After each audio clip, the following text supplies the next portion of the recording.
guys, how's it going? Today I'm planting up this really cute wall planter for fall. I'm going to put it on the back of our chicken coop. I think it's going to be really cute. So this is called the Oxford wall planter. It's 18 inches, flat backed, so you can hang it on a wall or a fence. I'll drop a link down below this video if you're interested in checking out any more details about it, but it's got a cocoa fiber liner. But I think this is going to be interesting because this is a shady spot. So to find plants for fall with fall color that give you that, you know, all those fall vibes, it's a little bit trickier. Full sun planters for fall are easy because you can use mums and asters and all those kinds of things. But these are a little harder, and it's a little bit early in the season. So I think I'll show you the spot where I'm going to put it. Then we're going to head down to the garden center and see what we can scrounge up. So this is the spot right here. I love to see planters kind of tucked in unexpected areas. And I know that sometimes you run into a wall space or a fence that's just kind of like unsightly and you can't figure out what you want to put there. I think planters are a really fun solution because then you can add, you know, different colors. You can change up the colors every year. Can you hear my chickens? They think I'm going to come in there and give them some treats. But this area is pretty much shaded all the time. This is an elm tree right here. In fact, we just lost a huge branch out of it yesterday. So this one's probably not going to be here forever shading this area, but we're going to enjoy the shade while we still have it. So now let's head down to the garden center and see what goodies we can find. Okay, we're down here at the garden center. I brought the planter with me so I could size up what things will fit in here the best. Now there are carts of plants right up here on the sidewalk, so I'm going to check these over first and then we'll go into the nursery and see what we can find up there. So it looks like this first cart is full of some gorgeous herbs. There's some sedum, dusty miller. These usually are a full sun plant, but in the fall, since we're not trying to get a full season out of them, we might be able to get away with this. Some really pretty coleus. I always want to put coleus in fall planters because of how beautiful the foliage is, but they do not take a frost. And I always try to put things in that will last the furthest into the season. You can see, look at these. Some beautiful mums and sunflowers right there. Love it.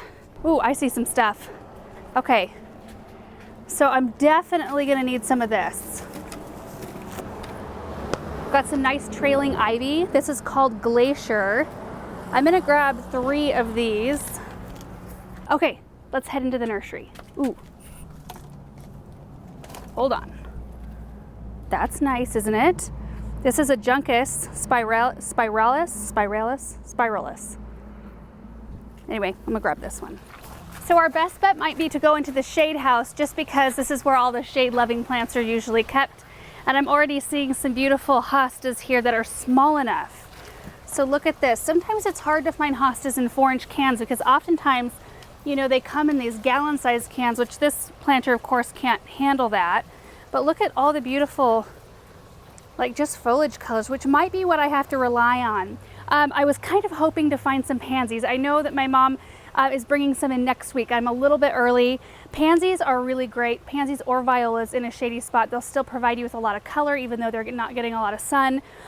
So it's something where I could probably pop a couple in later on, but I may just kind of use foliage colors and just have that sort of look to this container. You never know. Grab a couple of these. Heucheras. Heucheras are wonderful to use in fall containers. I have some of the beautiful cherry truffles in my greenhouse, but they are huge. I also think I've got some appletini in there, but they're also huge. All the stuff that I have, I mean, one plant would fill this whole container, which you could absolutely do that if you wanted to, but I was kind of on the hunt for more of this size of thing. So I'm gonna grab a couple of these as well, because that's a really pretty fall tone. Japanese forest grass is really pretty. That's tempting. There's some hellebores, also too big. Okay, I think we need to head to the greenhouse. I'm finding other things that I need to have in our garden. Oh, a little update on the veg pod. Sorry. Everything's looking pretty good. Garden gem tomatoes is kind of spread out. Some strawberries there. Marigolds are looking nice and bright. Very fun. Okay, what have we got in here? I'm gonna set this down for a second. It's pretty cleared out in the greenhouse at this point. There's some herbs and things left. I think what we should do is go set up. I think I'm just gonna pot it while we're here. We'll go get set up and get this all planted up and then we'll take it home. Oh, this is kind of perfect. I think every garden center should have a place for people to come bring their pots. where they can set up and then just like go shop out in the nursery and try different things out. Wouldn't that be fun? Where you just like can take your time and look at all the options, because I think that's where it gets overwhelming, because you don't know what to buy exactly. You think like, well, should I buy way too many things and then make sure that I've got enough on hand, or should I try to just, I don't know. I think it would be a good idea. All right, so now let's head up and get some soil and fertilizer. Grab some flower tone fertilizer. I think it's so cute. My parents know we work with Espoma, so they set up this whole like Espoma section. I love it.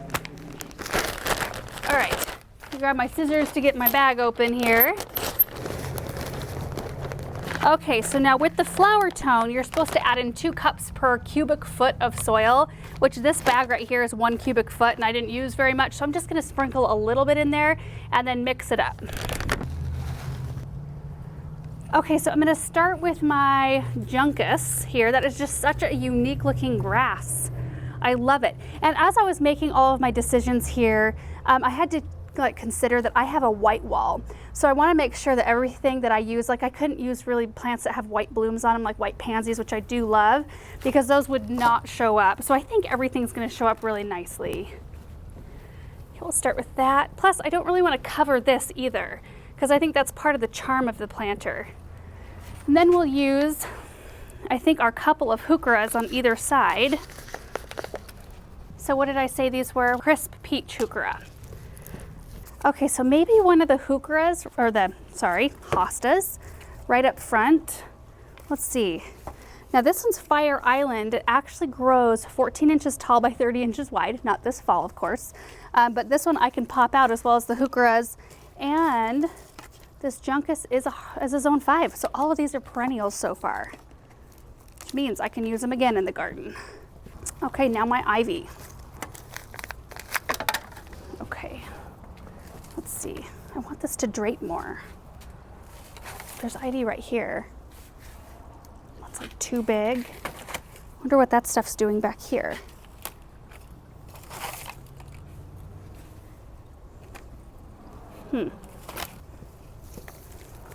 So I put my ivy, of course, toward the front because it will spill out like it already is doing right there. I think I might need one more though. I love finding plants in these 2 1/4 inch size cans, because it makes it very easy to tuck them in. Now, if these were going to be in here all season, I could probably just put one on either side and it would grow big enough. But our nights are going to start to cool down here pretty soon, and we won't have as much time, and I really want to see that kind of growth on this basket. So I think 4 will work. I got to go grab some. I really want to find a reason to tuck in one of those Dusty Millers. I want to find a spot. We'll see. I feel like I can almost fit 2 of these in here. There's one. Let me try the second one. Yeah. Removing a little bit of the soil. I got a little too much in there. I didn't realize to be putting this many plants in. I should always know better. So that looks really sweet, doesn't it? Even better once it's on a white wall, I think. I think we're done. And honestly, like I just used foliage here to make this planter really beautiful. And there's something about that that I really love, because it's very understated. And it really, I don't know, it looks like a lot of thought went into planters like that, you know, because you really have to study all the different textures. They really show up because they're all so different, as opposed to when you have a lot of color. I mean, it's gorgeous, but it's a little bit more like obvious. I don't know a different way to explain it, but I think that this is really pretty. You could, though, there is a little room like in here where you could tuck a couple little pansies once they're available.